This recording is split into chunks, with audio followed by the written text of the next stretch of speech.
நண்பர்களுக்கு வணக்கம். நான் ஜோதிடர் ஜெய்ஜி. நம்ம இப்போ 27 நட்சத்திரங்கள பத்தி ஒவ்வொன்னா பார்த்துட்டு வந்துட்டு இருக்கோம். அந்த வரிசையில சூரியனோட நட்சத்திரமான கார்த்திகை பத்தி நம்ம பார்க்கலாம். இந்த நட்சத்திரம் அமைந்திருக்கிற ராசி மேஷத்துல 1ஆம் பாதமும், மிச்சம் 3 பாதம் 2வது ராசியான ரிஷபத்துல அமைந்திருக்கு. இது ஒரு உடைவட்ட நட்சத்திரம். அதாவது மேஷத்துல அதாவது 2 ராசிகள்ல பரவி இருக்கு இல்லைங்களா? முதல் ராசியில 1 பாதமும், மிச்ச ராசியில 3 பாதங்களும் பரவி இருக்கு. ஸோ இது ஒரு உடைப்பட்ட ராசின்னு சொல்றாங்க. மேச ராசியில இருக்கிற அந்த கிருத்திகை நட்சத்திரத்துல பிறந்தவங்கள பார்த்தீங்கன்னா, அவங்க குலத்துக்கு பெருமை சேர்க்கிறவங்களா இருப்பாங்க. செல்வாக்கு, தான தர்மம் செய்றதுல இவங்களுக்கு ஆர்வம். இதெல்லாம் இயற்கையாவே காணப்படும். சுயமரியாதை ரொம்ப இருக்குங்க இவங்ககிட்ட. தைரியமான பேச்சுக்கும் சொந்தக்காரங்களா இருப்பாங்க. இந்த நட்சத்திரத்துக்கு 2 ராசிகள், அதாவது செவ்வாயோட மேச ராசியும், ரிஷபத்தோட சுக் அ ரிஷப ராசி 2 ராசியுமே சம்மந்தப்பட்டதுனால, இவங்க வேலை கடினமான வேலைய செய்ற ஆளுகளா இருப்பாங்க. ரிஷபத்துல இருக்கிற சுக்கிரனால மிருதுவான வேலைகள், அதாவது கலை தொடர்பான வேலைகளும் செய்ற ஆட்கள் இந்த நட்சத்திரத்துல இருப்பாங்க. இவங்க ராசி அதிபதியான சூரியனோட ஆதிக்கம் இவங்க பேச்சுல தெரியும். கிருத்திகையில பிறந்தவங்களுக்கு ராசி மேஷமாவோ, ரிஷபமாவோ இருக்கலாம். லக்னம் மேஷம், சிம்மம், விருச்சிகம், தனுசு இந்த லக்னத்துல இருக்கிறவங்களுக்கு சூரியன் யோகம் செய்ய கடமைப்பட்டவர். அதுக்கப்புறம் பார்த்தீங்கன்னா, கன்னி லக்னம். கன்னி லக்னத்துக்கு 50% அதாவது 50% யோகம் செய்வார். ஏன்னா, அவர் விரையாதிபதியாவும் வர்றாரு இல்லைங்களா? அதனால. இந்த கிருத்திகை நட்சத்திரத்தோட தோற்றம் எப்படி சொல்றாங்க அப்படின்னா, வான்வெளியில கத்தி போல காட்சி தருது அப்படின்னு சொல்றாங்க. நம்ம இப்போ இருக்கிற நட்சத்திர வரிசையில பார்க்குறப்ப அஸ்வினி, பரணி, கார்த்திகை அதாவது 3வது நட்சத்திரமா கிருத்திகை சொன்னாலும், வேதத்துல சொல்றது கிருத்திகை தான் முதல் நட்சத்திரமா சொல்றாங்க. கிருத்திகை முதல் நட்சத்திரமாவும், பரணி கடைசி நட்சத்திரமாவும் வேதம் சொல்லுது.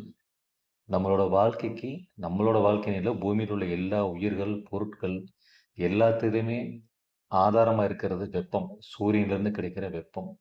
இந்த வெப்பத்திலிருந்து தான் உயிர்கள் தோன்றுது. ஒரு பொருளோ, உயிரோ அதோட தோற்றத்துல மாறுபாடு அடைந்து, விரிந்து வளர வெப்பம் தேவைப்படுது.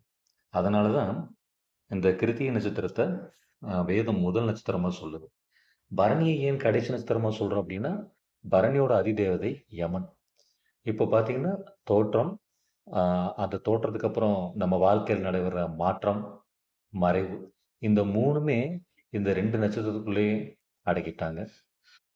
கிருத்திகையில கிருத்திகையில தான் சந்திரன் உச்சமாகுது. அப்ப கிருத்திகை நட்சத்திரக்காரங்க தைரியமான ஆளாவும் இருப்பாங்க. கொஞ்சம் புத்திசாலித்தனமாவும் இருப்பாங்க. கொஞ்சம் சென்டிமென்ட்டான ஆளாவும் இருப்பாங்க. இந்த நட்சத்திரம் மேசத்தையும், ரிஷபத்தையும் 2யும் இணைக்குது இல்லைங்களா?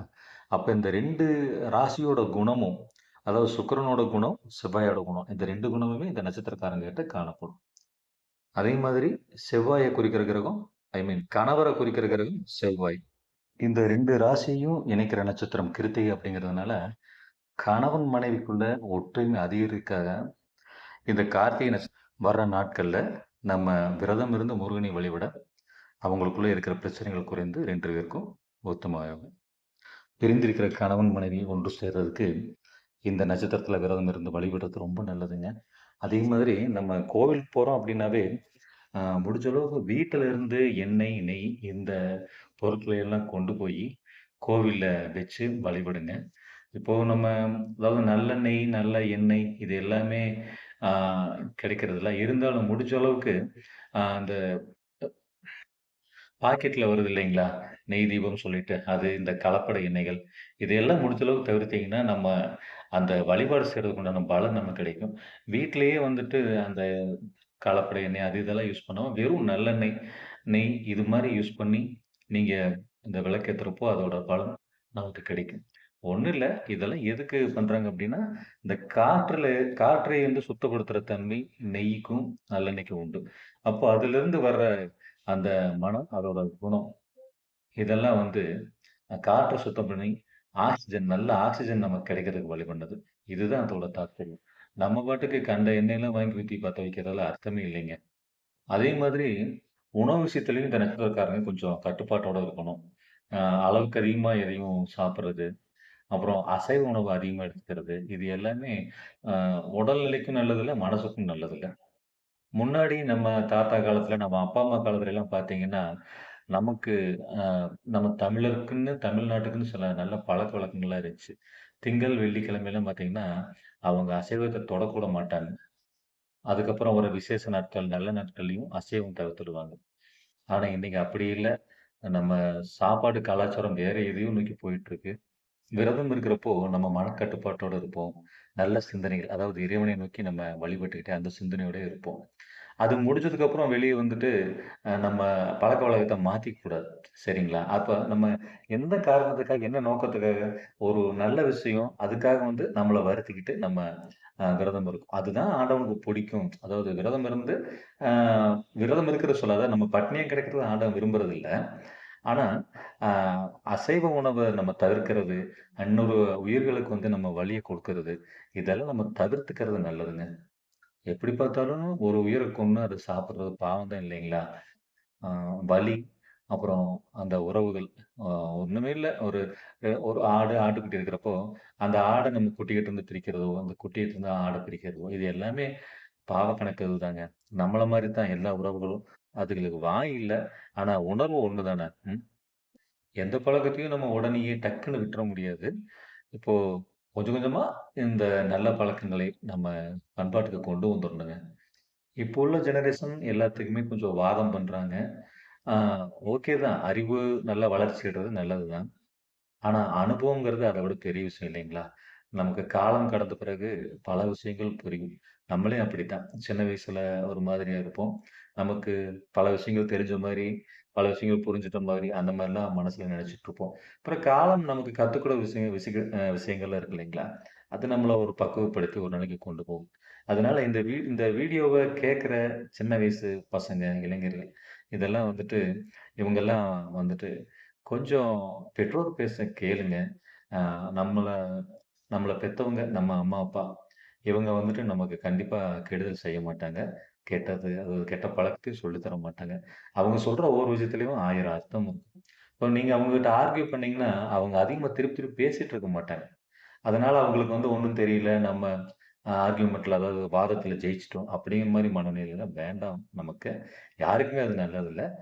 ஆ நமக்கு நல்லது நெனச்சு சொல்றவங்க வந்துட்டு கண்டிப்பா தப்பா சொல்ல மாட்டாங்க. ஓகேங்களா? அத நம்ம புரிஞ்சுக்கிட்டாவே வாதம் பண்ண மாட்டோம். சரி ஓகேங்க. டாபிக் வேற எங்கேயோ போயிடுச்சு. இப்போ சூரியன் வந்து கிருத்தியோட அதிதேவதை அதிபதி இல்லைங்களா? அப்போ அவர் வந்துட்டு அ ஜாதகத்துல நல்லா இருக்கிறப்ப, அதாவது 3, 6, 10, 11 இந்த மாரி இடங்கள்ல இருக்கிறப்போ, ஜாதகருக்கு ஈஸியான பணவரவு, வேலையில வந்து நல்ல அதிகாரமான வேலை வாய்ப்புகள் இதெல்லாம் கிடைக்கிறதுக்கான வாய்ப்புகள் நெறைய இருக்கு. கிருத்திகை நட்சத்திரத்துக்காரங்க பார்த்தீங்கன்னா, பொதுவா ஒரு வேலைய எடுத்துக்கிட்டாங்கன்னா, அத செஞ்சு முடிக்கிற வரைக்கும் அவங்களுக்கு தூக்கம் வராது. அத செஞ்சு முடிச்சுட்டு, அதுக்கப்புறம் தான் அடுத்த வேலைய பார்ப்பாங்க. சூரியனோட நட்சத்திரம் 3 நட்சத்திரம். அது உங்களுக்கு தெரியும். கார்த்திகை, உத்திரம், உத்திராடம். இது 3ல பிறந்தவங்களோட சிகரமே அப்படித்தான் இருக்கும்.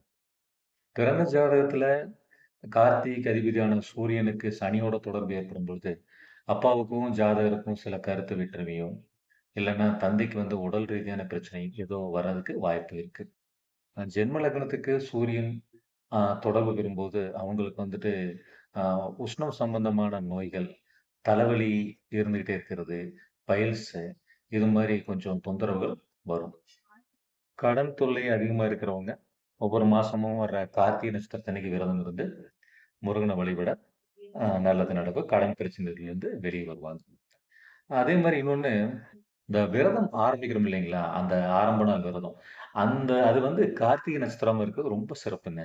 இந்த கார்த்திகையில விரதம் இருந்து ஈசன, முருகனை வழிபட ரொம்ப அருமையா இருக்கும் நம்ம லைஃப். சூரியன் செவ்வாயோடு சேரும்போது மட்டும் கொஞ்சம் கவனமா இருக்கணும். அதாவது பெண்களுக்கு அ திருமண வாழ்க்கையில சில பிரச்சனைகள தரும் அப்படின்னு சொல்றாங்க. அது எல்லாருக்குமே அப்படி தர்றதில்ல. அதுக்கு வந்துட்டு வேற ஒரு பதிவு நானே போட்டிருக்கேன். அத கொஞ்சம் பாருங்க. ஆண்களுக்கு வந்து தொழில்ல கொஞ்சம் சோதனையா இருக்குங்க. இன்வெஸ்ட்மென்ட் அதாவது முதல் போட்டு செய்றவங்க கொஞ்சம் கவனமா செய்யணும். ஆ ஏதோ ஒரு வகையில வந்துட்டு நமக்கு நஷ்டத்தையோ, இல்ல கெட்ட பேரையோ ஏற்படுறதுக்கான ஒரு க ஒரு காரணம் இருக்கு இதுல.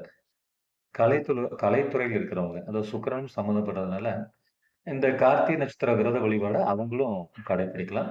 அவங்களுக்கும் மேன்மை கிடைக்கும். இந்த உலகத்துல பார்த்தீங்கன்னா, அ அக்னி பகவான் தான் எல்லா பொருட்களிலும், எல்லா உயிரிலயும் சம்மந்தப்பட்டிருக்காரு. அந்த அக்னி நம்ம உடம்புக்குள்ளயும் இருக்கும். உடல் சூடு இருக்கிறது தான் நம்ம உயிரோட இருக்கிறதுக்கு, நம்ம செயல்படுறதுக்கான அர்த்தம். அந்த சூடு அதிகமும் ஆகக்கூடாது, கம்மியும் ஆகக்கூடாது. அந்த அமைதியா, சாந்தமா வச்சுக்கிறது நம்ம உடம்புக்கும் நல்லது, மனசுக்கும் நல்லது நண்பர்களே. இந்த பதிவின் இறுதியில கார்த்திகை நட்சத்திரத்துக்குன்னு இருக்கிற ஸ்லோகம் தரேன். சூரியனுக்குள்ள காயத்ரி மந்திரமும் தரேன். வழிபட்டு நல்வாழ்வு பெற வாழ்த்துக்கள் நண்பர்களே. இந்த பதிவு உங்களுக்கு உபயோகமா இருக்குன்னு நினைச்சீங்கன்னா, எனக்கு சப்போர்ட் பண்ணுங்க. ஷேர் பண்ணி, லைக் பண்ணி ஆதரவு கொடுங்க.